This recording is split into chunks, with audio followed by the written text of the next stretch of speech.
Hi, everyone. Welcome to the Rise podcast. Kwesi Millington here. I'm here with my special guest tonight, Petra Gordon. And before I read her bio, I just wanted to say, first of all, thank you, Petra, for being on the podcast, number one. And number two, I still remember when I hosted my event, StoryShare, and you rocked that stage and just the power of your voice, your delivery, and your message. And, I kind of read some things that have happened in your life since then. And I Right. said, I have to have this woman on here just to talk about her resilience, her power, her positivity, in spite of. And I just wanted to talk to you about, your past, what you've gone through, what you're doing, and just anything that you can share on how to be strong, fiery, and resilient, no matter what happens in your life. Sound good? Sure. Sounds great. Thank you Okay, for awesome. having me. Yeah, of course. No problem. No problem. So, short bio, Petra Gordon is a graduate of the University of Waterloo, Bachelor of Arts degree in Social Development Studies, and a Bachelor of Social Work degree. She served her community for 13 years in the social services sector. Petra now serves her community as an entrepreneur, educator, speaker, widow support coach, and community leader. She's the author of Faith in the Fire, a story of resilience. And she resides in Ontario, Canada, like I do as well. Petra, first of all, once again, thank you for being on here. And before we get into your story, um, why do you speak and share with people, whether it's your story or just messages of hope and resilience? hmm It's a good question. I think I've always had a passion to um, share inspiration and motivation. I think back when I was a child, I've always been the type of person to really look of how to empower and encourage the underdog. Mm. So if I saw someone who was discouraged, had low self-esteem, that was being picked on, automatically, I was that type of person who would kind of intervene and be like, why are you doing that? And so I'm always looking for the opportunity to pull out the goal, to show people that they have the capacity for so much more. And so, speaking, I believe, is something that God's gifted me with to be able to really just inspire and encourage and ignite a fire in people that they didn't even know that they had. So, I really do it just to, one, because I love it, and two, because I see that through using my voice to help others, that there is an impact. And so, I really do it to be able to serve others. Absolutely, and thank you. And I've already been served by just hearing you speak just briefly. I know it was we did the Story Share event, but there was also an event that Denise hosted, a business event. Yes. I remember that Yes. networking event where we kind of connected, and I'm like, Right. yeah, I have to stay connected with this woman for sure. And if you haven't heard her speak, you have to hear her speak. So you've always been kind of, I guess, an uplifter of people, even when you were really young. Yeah. So is that what got you into the social services sector? You wanted to help people.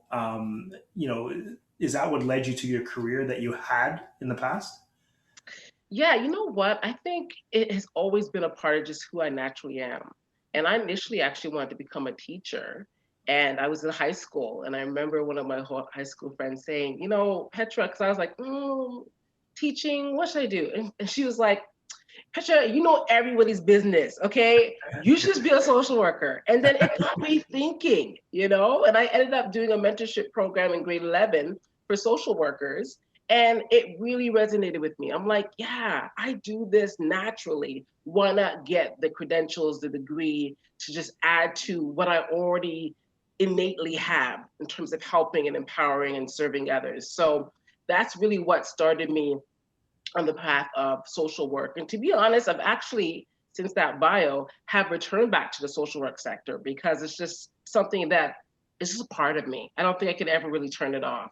Okay, okay, and we need people like you as well. Um, and I guess I'm going to put you on the spot here a little bit. Sure. Um, just a quick question. You said that you've had that kind of desire to help people, and you and your friend said social work, and you're fortunate you had a friend that said, you know what, this is what you need to do based on them seeing who you are. Right. What have you told, or what would you tell, like, a younger woman or a younger girl or a younger person who maybe doesn't have that, okay, I know I'm meant to do this in them, Right. but wants to find some kind of, fire inside, some kind of purpose, but they haven't, it didn't appear so clearly to them. What would you say Right. advice? You know what? If I didn't have anyone that kind of just emphasized that for me, what I've learned over the years is that there are clues. There are clues throughout your life in Mm, terms of who you are destined to be, the natural skills, the natural abilities, things that you do without effort. It just comes natural to you. Look at that, right? If I look back at my childhood, I naturally was always engaging and making friends and uplifting people as a child. Like I was always talkative in class to the point my grade one teacher was like, she chats too much. So there's little hints along the way in terms of what you could be pulling from that can give you a clue into what you're supposed to be doing. Sometimes I think we overthink this. We think that it has to be this big aha moment and revelation when honestly, I believe that the purpose it's always been there.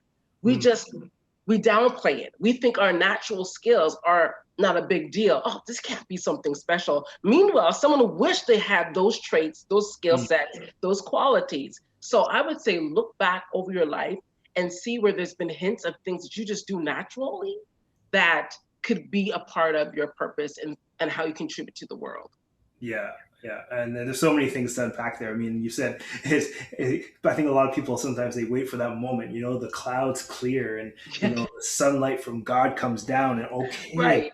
this is my big thing that I'm supposed to do with my life. But Yeah. it whispers. It doesn't really shout. You see Right. little things in life, and I'm glad you mentioned that clues along the way. So Yeah. if you're listening to this or you're watching this, just go back in your life, ask people in your life, what kind of things do you admire me for being good at? What kind of things am I good at naturally? And no Mhm. matter how small, that can become, your purpose. Like you were just a chatterbox as a young girl, and now look at you, right? Look at you. You take it to the stages, right? There you Okay. go. Yeah, yeah. So look back on your life, and I think that there's a lot of proof out there that says that when you find some kind of passion, some kind of purpose or fire in your life, that Right.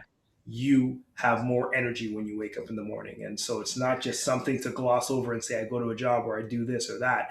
Find something that fires you up. If Right. gives you fire. I'm taking fire from the name of your book there. Um, so yeah, so to do that, and you came onto my stage, and then we kind of parted ways for a bit. I think that was back in 2017, uh, Yeah. and yeah, we haven't really spoken much in the past few years. We've kind of gone different paths. Things have happened in our life. Right. You had a tragedy happen in your life, and I'll be honest, Petra. You know how Facebook goes sometimes, right? You just kind of you connect with people, and then your Right. seasons pass and you do different things in life, and I Right. just happened to look online and I saw a widow support coach, and I'm like, Right. why is she a widow support coach? And then I read a little bit about it, but I don't know anything more than just a brief reading. um, Sure. tell me what happened in your life, and what, how you got through that. Sure. Ian, you got the opportunity to be able to Yeah. meet him while he was still alive, my husband. So we've been married for about 10 years. And he started to develop some health issues. He always had type 2 diabetes. And then in 2018, his kidneys started to fail. So he was in need of a new kidney, but he was getting home dialysis and honestly, very optimistic that things would be turning around for him. I never really entertained death at any time. Mm. And then about 2 weeks before Christmas, I left Ian for about an hour, came back, found him laid out in his office, unconscious and unresponsive. Called the ambulance. They came, tried to resuscitate him, did their best efforts, but we lost him that day. And I would say that rocked the core of my life because I I didn't can't imagine expect it. that. Yeah, yeah. Yeah, I never expected it. I never in a million years, you could never have told me that he would have died. And coupled with that is I wasn't prepared. And I think what fires me up even more is for those that are not even widows, for those who are maybe younger couples who are not talking about estate planning. We're not talking about wills. We're not talking about, what if we were to have a crisis or something unexpected?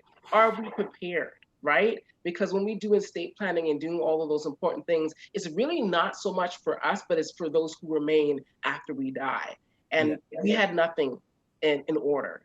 And so I had to grapple with the grief, the loss, and having to deal with the fact that there was no will and all the financial stuff. And it was just a lot at once, right?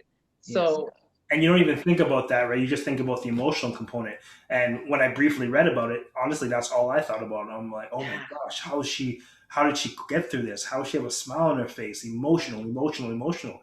yeah, But you're right. There's a business side of it too, right? There's the division of assets. There's money. There's estate. There's all of it. bank accounts. There's so many things you got to deal with So that. many. And I'll be Mhm. honest, I haven't. I got to sit down with my wife at some point, and we got to figure this out too because we have a son, and uh, Absolutely. but yeah, I didn't even think about that part. I'm just thinking about you emotionally, but you're talking about Yeah, the other side of it. absolutely. Yeah. It's a lot. It's a lot. And I would say what centered me was really me having to deepen a relationship with God. Because to be honest, I've been a church baby, grew up in church, but this rocked me to the core. I'm like, okay, is my faith for real? You Mm, know, all this time that I've been in church, was that just for show because I've always been in church? Or do I really have faith in God? Because I'm like, God, I consider myself to be a pretty strong person, but this is beyond me, mm. right? Like, it's not going to just take a couple of motivational quotes to get me through this. God, Yeah, like, yeah. are you going to get me through this because I really need you? Mm, And I really believe that He was the crucial core rock for me, where I was able to experience a peace that confused me. I couldn't even understand it. You know, I mm, was waiting for the other shoe to drop. I was waiting for me to like lose my mind or break down or just roll up in a fetal position and not move. But that moment never came. mm. Yeah, I had my highs and lows and my ups and downs, but it was never a point in time where I wanted to commit suicide, where I didn't feel that there was still value in living. If anything, it propelled me to say, life is short. I don't got time for things that are insignificant. I Mhm. need to be intentional with the life that I have remaining. If anything, it gave me a drive and a hunger to say, keep going, honor God, honor Ian's legacy, live full, die empty. You know what I mean? I love, So I love that.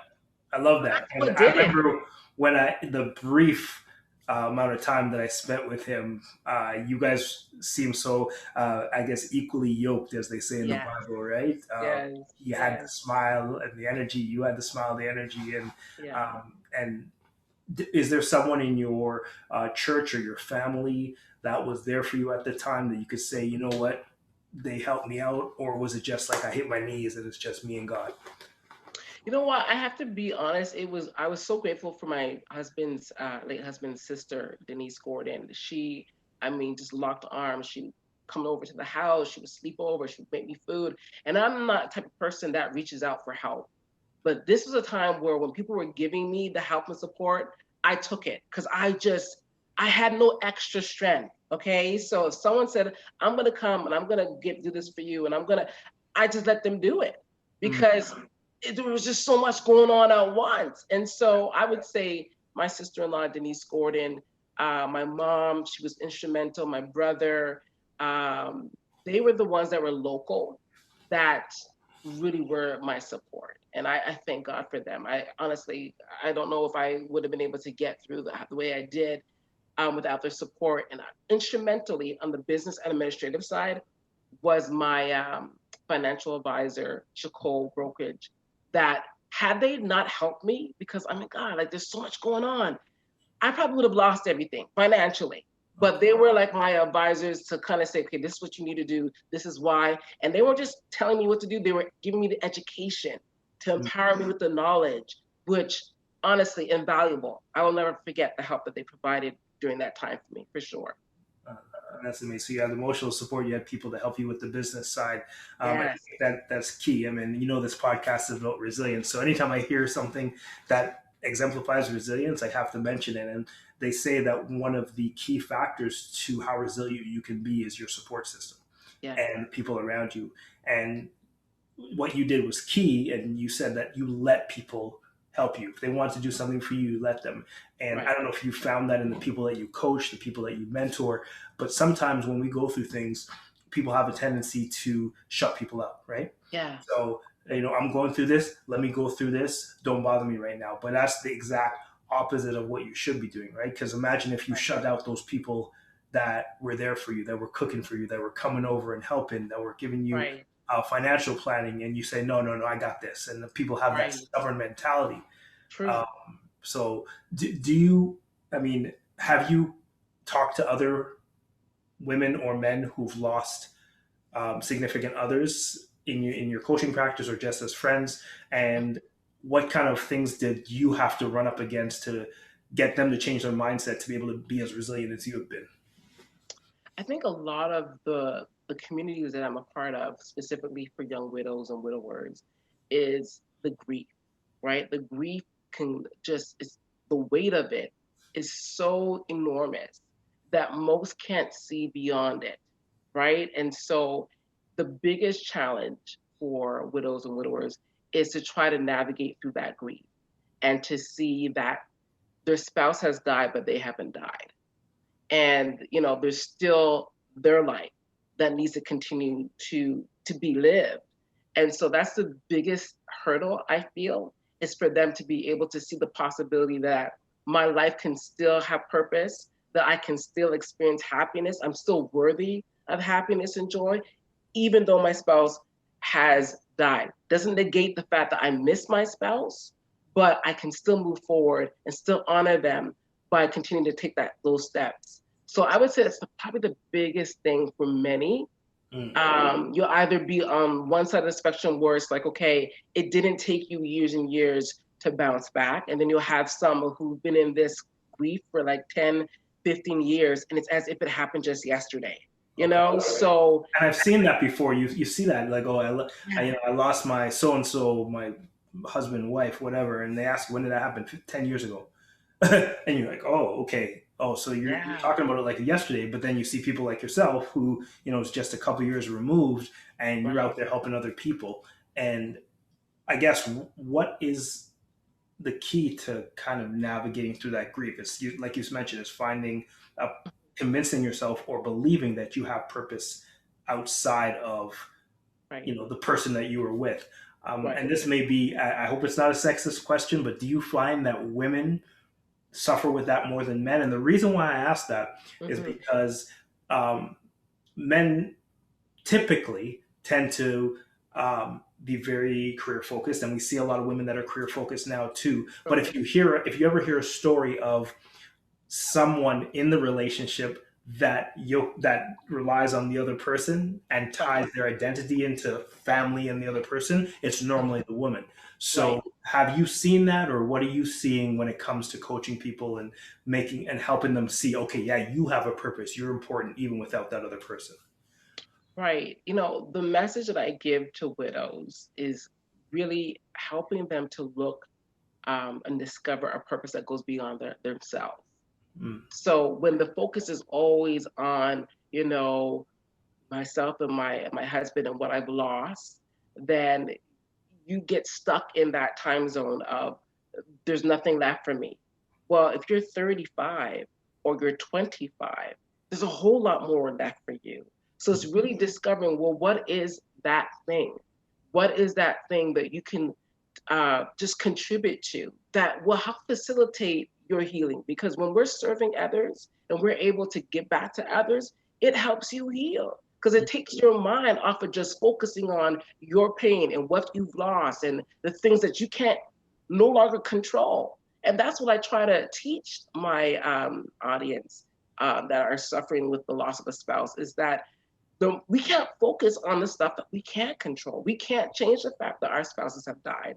But what we still have control over is the way that we think, how we're going to feel, how we're going to behave, and the actions that we want to take, and the future that we want to work towards living.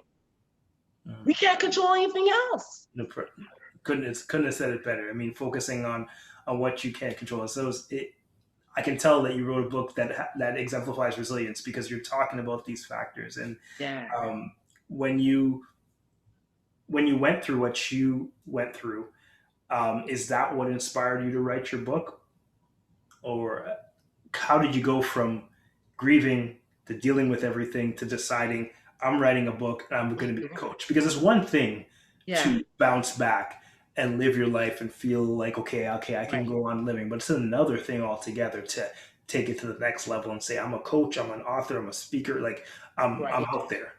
Right. How did you get to that point? So interesting. Along the way with this whole widow journey, you will find like there's just so many learning things that have happened, things that people will say that's totally inappropriate, just experiences. And I was like, okay, God, how do I share this so that others can be aware, to raise awareness? And then the only way that I knew I could do that on a mass scale versus just doing little posts here and there is to write a book. So I really not only talk about the loss of my husband, but I talk about just adversity and challenges through different stages of my life for the last 5 years. And and encompasses my loss of my husband, but it really just shows a journey. So that's how it came about. I didn't think about, oh my God, I need time to grieve, because here's the truth about grief.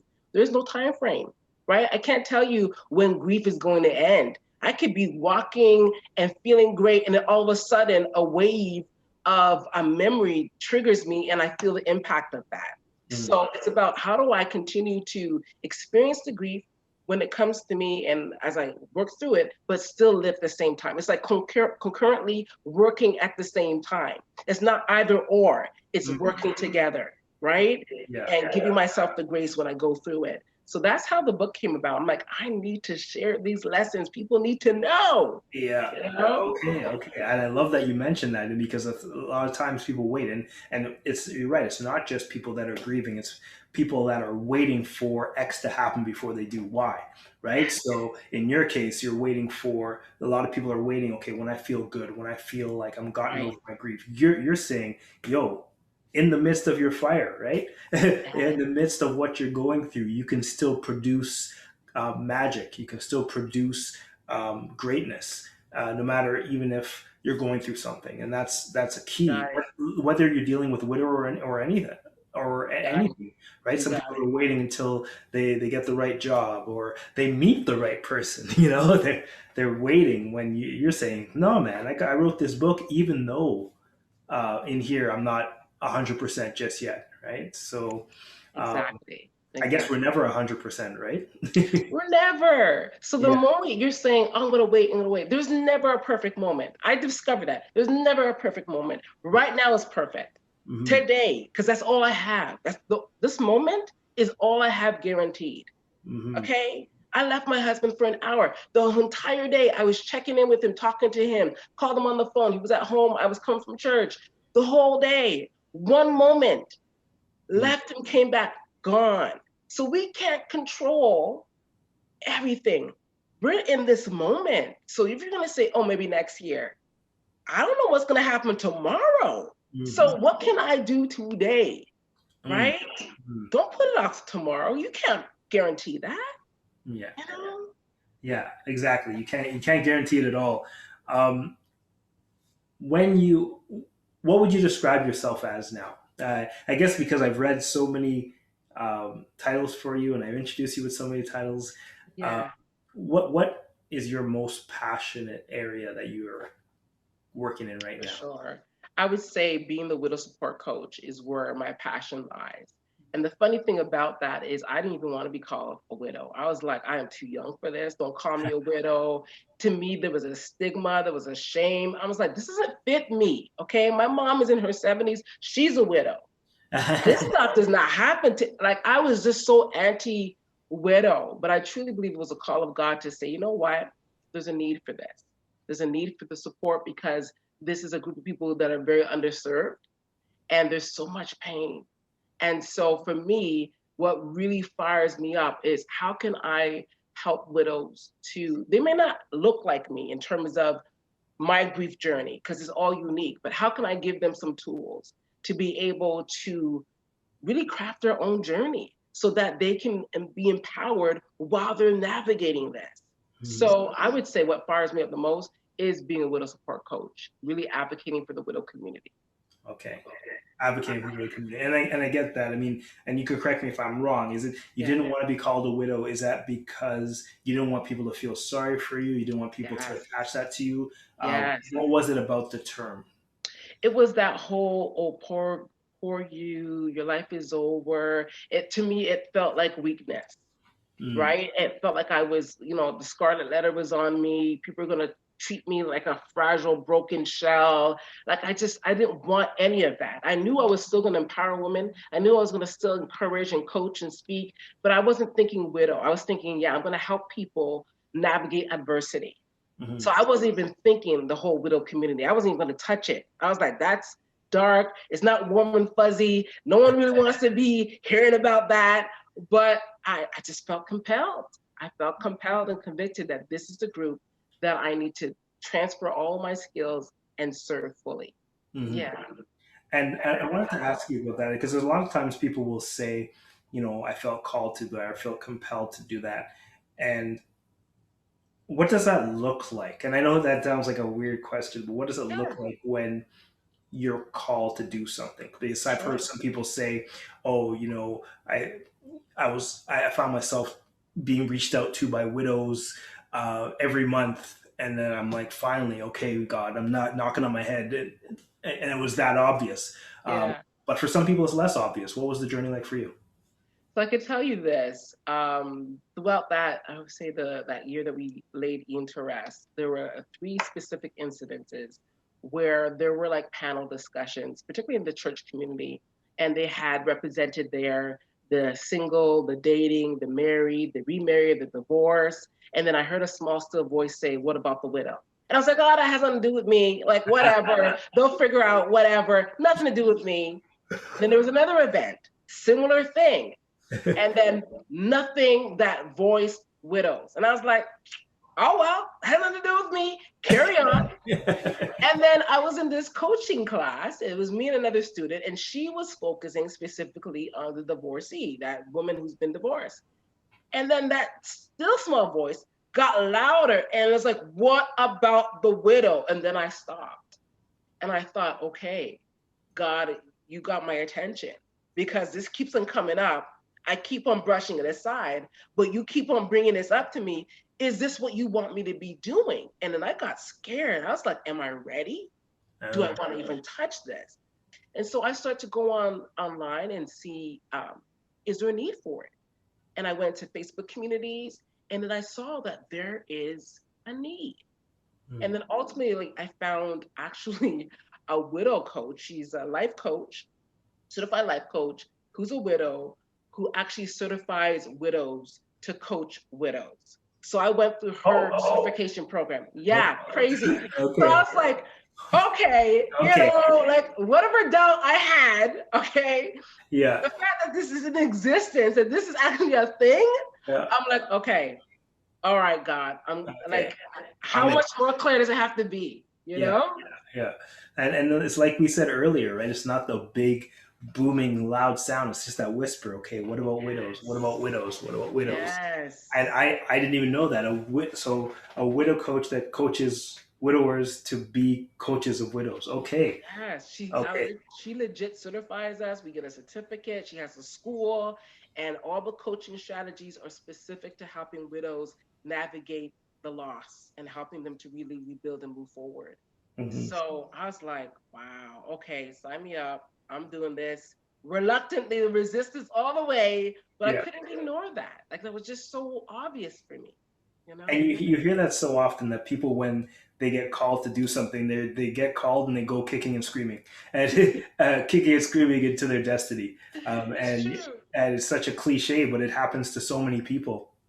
So true. When you think, I know that you live in the moment, I know you live in today and now, which is amazing, and that's a key to resilience, right? Being resilient. Do you have a daily practice or a regular practice that keeps you grounded? Because I know that you said, the waves of grief probably still hit you even to this day, Right. and then there's just general life that hits you. Exactly. How do you stay grounded and positive? Because when I see you, you're always upbeat. You always have a smile on your face, and you're energetic, and you always inspire me whenever I talk to you.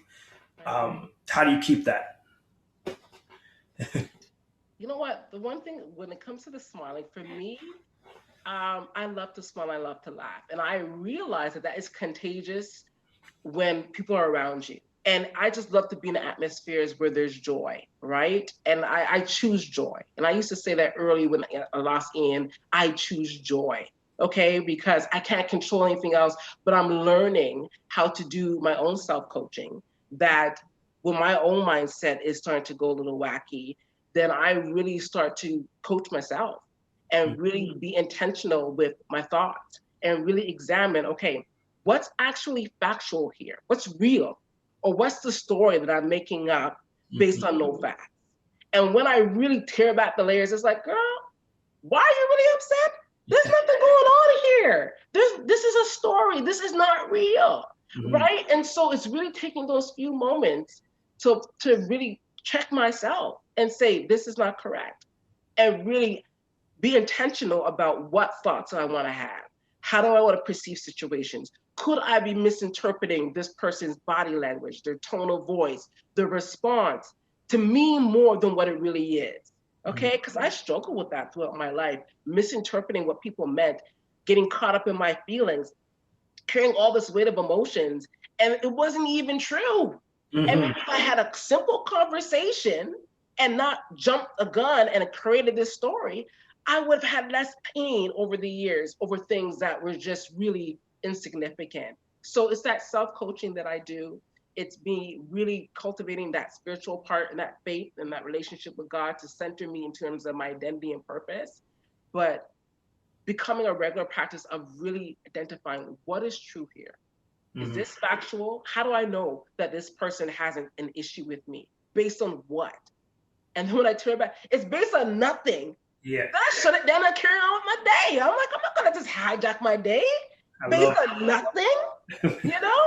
I love it. I love it, and that's the thing. I mean, I think what you just said there is like the cure to all the ills that we have and all the things, whether it's things between races or things between, people in different organizations and whatnot, is the stories that we make up in our head, right? So Yes.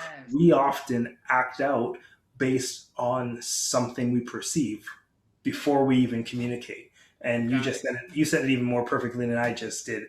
We have to make sure we kind of coach ourselves. Is this a story? Is this real, or am I making this up? And like you said, a simple conversation can sometimes clear up a lot of mess and heal relationships, right?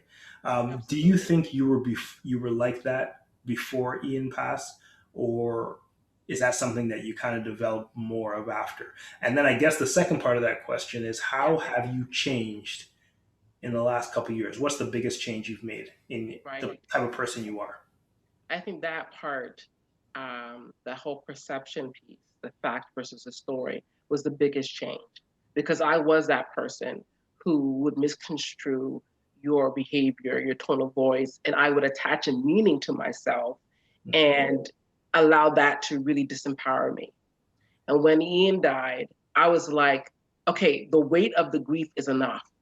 All the changes in my life is enough. I can't still carry this thing that robs me of my peace, of always creating a story that just basically dumps on me. I'm like, enough.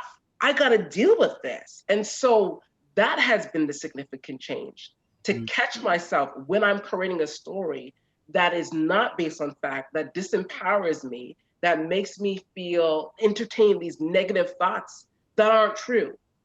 Mm, That's the biggest shift to say, you know what? No, no, that's not real. I'm not going to live my life that way. And I have courageous conversations more.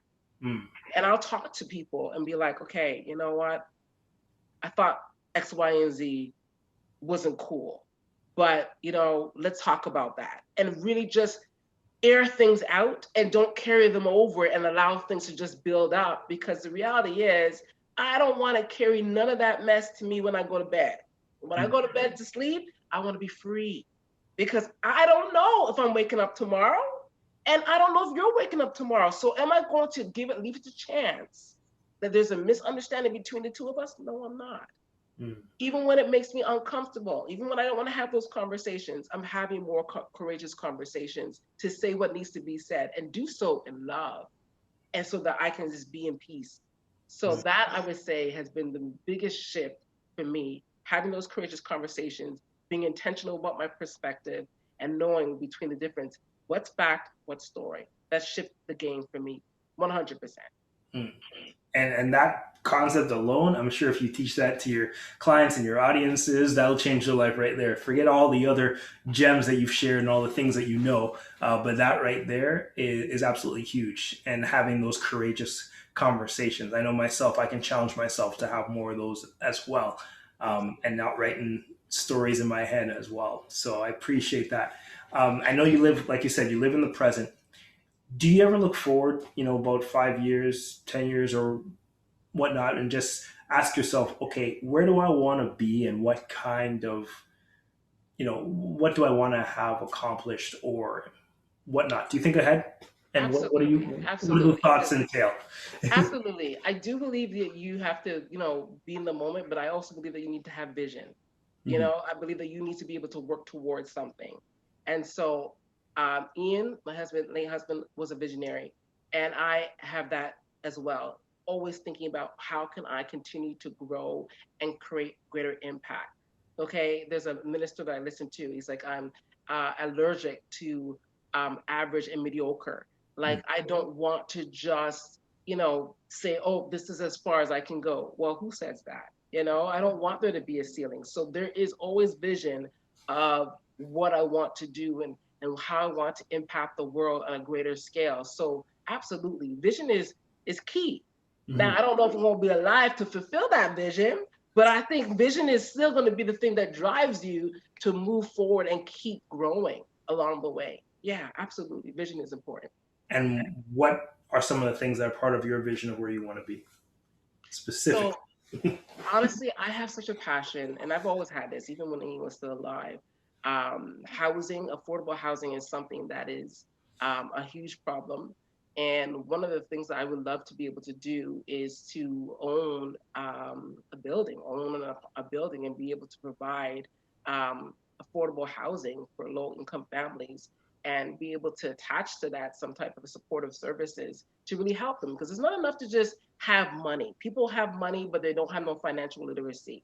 And so they can be accountants and doctors and still going from paycheck to paycheck. So really trying to help educate people about money so that they can live comfortably, right? So housing is one. Definitely want to be able to educate women and young girls around financial literacy because I think that's a big thing. There's a big gap, and just continuing to build this business into a corporation where I can add other people to the organization to really help me serve through the coaching, through putting on events, through writing more books, just being in the voice to help empower people, through difficult things that occur in life because life happens, right? And how do you navigate those things?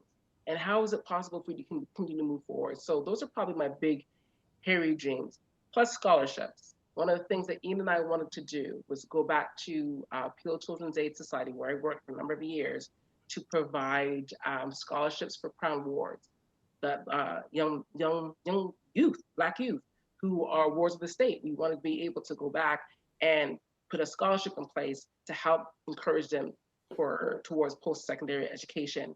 And so I'm going to fulfill that dream, and I will go back and do that and put it in Ian's name and honor those young people who want to continue for higher learning. So those would be the biggest things that are on my heart to do. Okay. There's a lot of dreams there, and it sounds like Ian left a legacy in your heart that you're going to spread Yeah, out to the world as well. absolutely. If you could Absolutely. describe him in one word, what he was to you, what would it be? Wow. I would say in one word, my best friend. That's two words, but that's who he was. He was my best friend. He was my ride or die. He was the person who saw me for me and loved me with the good, the bad, and the ugly. And I could just be. Hmm. No walls, no superficial layers. I could just be. And it's so rare where you can be with someone who gets you and doesn't judge you, doesn't hold it against you, but just loves all of you. It is so rare. And so I miss that the most, having my best friend. But yeah, I would say that sums up, what he meant to me is that he was my best friend. And I think that you're sharing his legacy by being a best friend to countless people who need you. And I'm grateful that I know you and grateful that I'm able to talk to you and be a part of your journey. So thank you for being on here. Before we go, where can we get your book? Number one, where can we find you and connect with you? Oh, absolutely. First of all, thank you so much for having me on. It's always a pleasure for the time that we connected for that first event with Denise. It's been amazing. My book can be found on Amazon. So if you want to go, just type in Faith in the Fire. It will be there on Google. You can't miss it. Go into Amazon, you'll get it. And it's available in three formats. So audiobook, hard copy, soft copy. And people can find me. I am on Instagram. Petra Ignites is my handle. I'm also on Facebook, Petra Gordon Ignites. So connect with me there. And if you're a widow and you're wanting to connect with me around widow services, petraegordon.com is my website, and you're welcome to connect with me there as well. Okay, Petra E. Gordon, get Faith in the Fire on Amazon. Thank you. God bless, and appreciate you.